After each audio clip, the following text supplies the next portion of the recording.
Let's begin what's trending by taking reactions to the National Assembly's decision to stand firm in its decision to reject Senator Natasha Akpoti-Uduaghan's plan to return to her legislative duties, stating that her 6-month suspension will stay in place until a Court of Appeal ruling, well, according to Senate spokesman Yemi Adaramodu. This uncompromising position is based on the Senate's Standing Order 40, Clause 1, which asserts that matters in court should not be entertained. Adaramodu stressed that this is a constitutional rule that upholds institutional integrity, even if the public misinterprets it as a parliament being a banana republic. The Senate also warned the media against sensationalism, urging journalists to resist partisan pressure and promote responsible reporting. Natasha's suspension proves the Akpabio Senate is anti-democracy and anti-women, while Tinubu's frequent travel trips expose a government more interested in photo shoots than solving Nigerians' problem. Today, the two issues: the Senate's illegal suspension of Senator Natasha Akpoti-Uduaghan for 6 months and President Tinubu's, constant foreign trips, with the latest viral photos alongside French President Emmanuel Macron. In March, the Akpabio-led Senate slammed a 6-month suspension on her, not because she stole money, not because she abused office, but because she accused the Senate President of sexual assault. Rather than investigate the allegation, the Senate turned its sledgehammer on her, silencing an elected representative of Kogi Central. Now, think about it. What law gives the Senate the power to suspend a senator for 6 months? None. This was a political punishment, plain and simple. Yet, after serving the 6 months, the chief whip, with his throat like that of orangutan, still has the audacity to say that the matter is sub judice, and as a result of that, that Senator Natasha cannot resume or cannot even come to her office even though the Senate is on recess. By shutting Natasha out, the Senate disenfranchised her constituents. For half a year, the people of Kogi Central had no voice in the Red Chamber. Well, if you can even call it red. Red in the sense that it is a place of victimization of women. That is a collective punishment of innocent Nigerians. This is also a dangerous signal to women in politics. If you dare challenge powerful men who try to come after your bottom, you will be crushed. Instead of protecting victims, the Senate is protecting predators. And it's painful that the 3 other women in the Senate are quiet, especially Senator Ireti Kingibe, that came under the rise and power of Peter Obi during the Labour Party conquest, and yet she's still there doing nothing. The senators, facing corruption cases, roam freely in that chamber. So it's not about morality, it's about shielding Akpabio and sending a message of fear. Bottom line, the Senate has become a tool of oppression, not representation. I'll take some tweets and I'll come to you because I have a few questions regarding the stance by the Senate. Now, Sola wrote, this is beyond belief. You cannot use the pendency of the judicial process to extend the punishment you have imposed. So a man appeals a 6-year jail sentence, and after completing his term, he has to remain in prison because his appeal has not been heard? Surely, there are lawyers in the National Assembly. Well, another ex-user wrote, this is getting interesting. If a senator can't resume until court cases are cleared, should that rule apply across the board of all public office holders facing legal battles? What do you think? Fair standard or selective application? Am I overthinking this? Are we overthinking this, Dr. Abati? Because I also know that this whole idea, the Senate's position indicates that, Senator Akpoti-Uduaghan's return is solely dependent on a ruling from the Court of Appeal. Natasha, as we know, had written a letter telling the National Assembly of her intention to return on the 4th of September, exactly 6 months to the day of her suspension. But in reply, her request was rejected. Now, this is all based on the courts. That's what they're saying now. Okay, we had a guest on this program, Mr. Ibrahim Wali. And in the course of the conversation with him, we tried to raise all the issues. Yes. Senator Akpoti-Uduaghan was sent on suspension March 6, and that, due to the efflution of time, that suspension expired effectively on September 4. However, the reality now is that the Senate is on recess. But Mrs. Senator Akpoti-Uduaghan had written that, well, even if the Senate is on recess, the suspension having expired, she should be granted access to her office.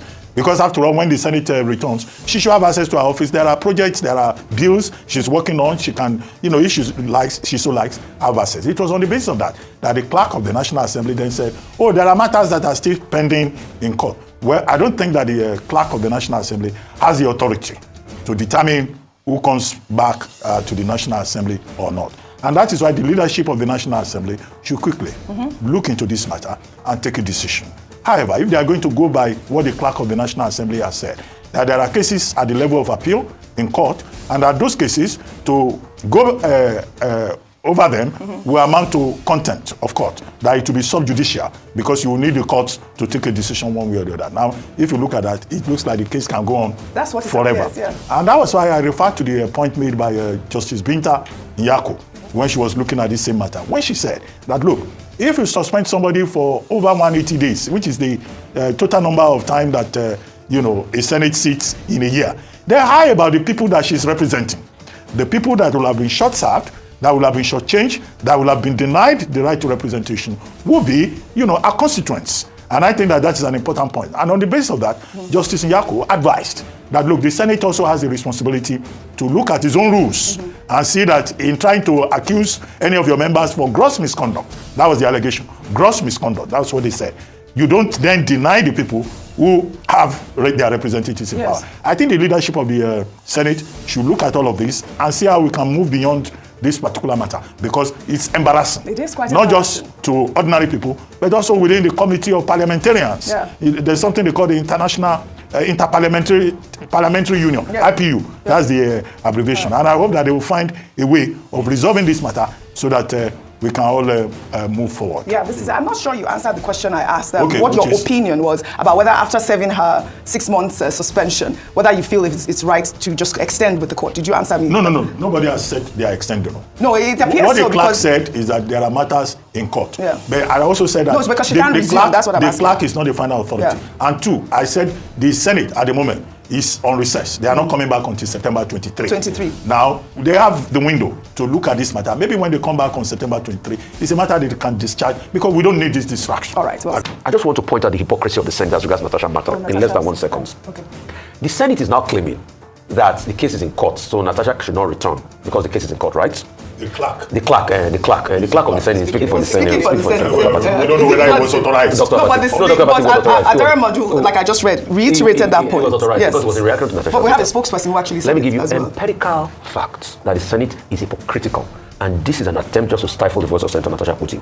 On the 4th of March, Justice Oworonshoki restrained the Senate for suspending Natasha Akpoti, but it was vacated on the 20th of March. Did the Senate comply with that judgment then? They didn't. You know what they remember? They now started positing them.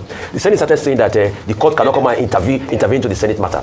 But the same Senate that said that for Justice Ogwato's judgment because they favored Natasha, it is the same Senate now that is coming out to say that things are in court, so let's respect the courts because it favors them in this regard. I rest my case. It screams of hypocrisy, absolutely. And the danger of this is that it sends a message of victimization for Senator Natasha Akpoti-Uduaghan. It's a strong message in that, and I think just for the integrity of the Senate, they should do right by her. She served her 6 months punishment, well, in quote, suspension. I don't know if we can call that punishment, but her people, most importantly, Senator Kogi Central Senatorial District, have been denied a voice in matters in the Senate as a result of this suspension. Well, let's now highlight these photographs of President Bola Ahmed Tinubu, who had a very warm welcome in Paris, France yesterday, September 10th.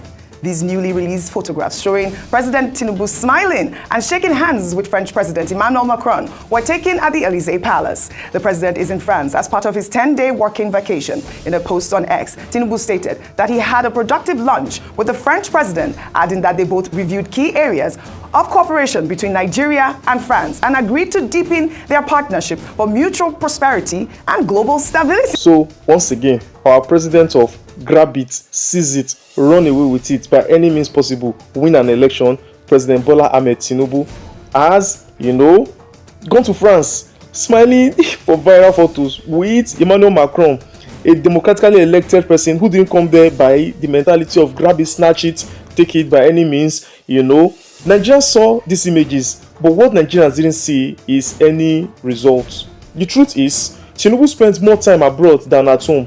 He has turned the presidency into a tourism enterprise, a junket presidency. Every single trip costs millions of dollars in charter jets, extra codes, and luxury hotels. Meanwhile, Nigerians are tightening their belts under subsidy removal, inflation, and hunger.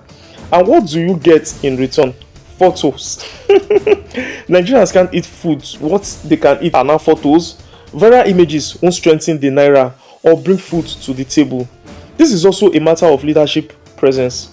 A president should lead from the front at home not constantly appear abroad while crisis, fester in Nigeria. Optics without substance is propaganda, and propaganda does not put food, on the table of people. I mean, the president looks really dapper in that blue suit, wouldn't you say? Yeah, but you did in his blue suit. And they were matching. They were matching. Yes. It just shows that the relationship between the French president and the Nigerian president is quite deep and All right, cordial. let me tell you what people are saying on social ahead. media before I come to you. Well, this person wrote, Mr. President, you're looking fresh in your suit. There is insecurity everywhere in Nigeria. Oh, I know those close to you won't tell you. That was quite funny. Then another ex-user, I think this person's on Instagram, wrote, was Nigeria colonized by France? I mean, did they change history? Why this France? France. Is it the only country for international relationships? I thought that was funny as well. But then another ex-user wrote, Mr. President, I understand that you are on your annual leave. And of course, you are entitled to it. However, I urge you to reflect. What has your government truly achieved so far?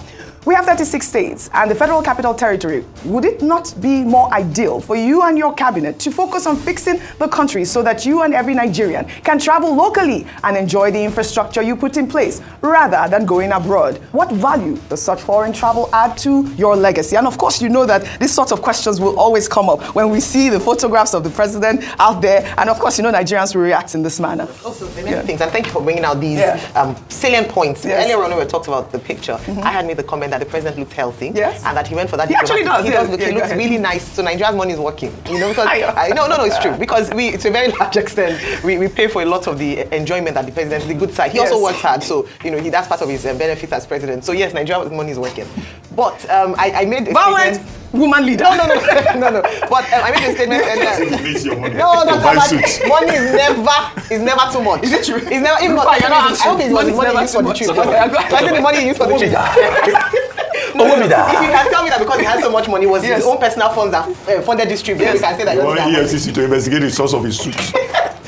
Let me talk about that suit because Dr. Abati talked about how. Can we have a picture? Abati said that it was GQS. Yes. His suit. GQ. And I said, and I still maintain that I hope that he bought Nigeria to go the Naira. That suit would have been nicely made in Aba because they make some of the most quality. And this is advocating. I mean, if he's the chief marketing officer, imagine if in conversation with the president of the fashion capital of the world, saying, "Oh, look at this outfit. I made it from this. Let me bring." That's trade between France and Nigeria. So any little opportunity or any opportunity to sell Nigeria is very welcome. Right. So, sir, please, tell us the maker of that suit. Now, going to your point, the truth is that It's probably an Amani suit. no, Dr. Abati, I refuse to believe that the president is wearing Amani. Going to France, very no. good tailor. This is my Atafo. Okay. Anyway, Promotion. But let me just say that. Let me finish. So what I was saying was that in those posts and those X posts and Instagram posts, oftentimes this is what we see. Our leaders, the look of our leaders do not reflect the look of the people. Now you might say, what is the power of a picture? Only yesterday we talked about Nepal and how this uprising and discontent started with pictures of luxurious lifestyle of politicians' kids, Nipo babies. And so when people go online, and we're talking about the power of social media, the people in rural areas who are suffering, who have access to a phone, who will look at their picture, open it and say that life is so difficult for me, yet my leaders are shining. They look like nothing is staining their white.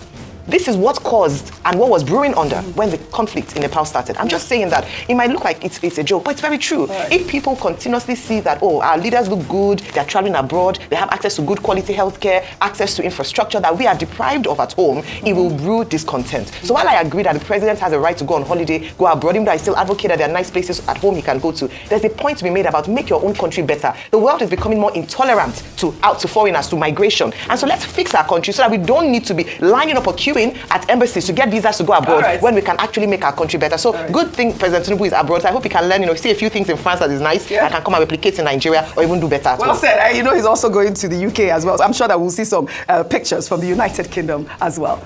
So here's the bigger picture. The Senate's action against Natasha is a direct assault on democracy and on women's participation in politics. Tinubu's frequent trips show a president disconnected from the everyday suffering of Nigerians. Both cases express a system where leaders prioritize themselves while ordinary Nigerians pay the price. In my final words, until Nigerians demand accountability, the Akpabio Senate will keep silencing voices and Tinubu will keep flying abroad while the nation burns. I remain your boy, Ernesto Mosugbe Adebayo Okoje. Please remember to like, share, subscribe and comment. Signing out. Peace.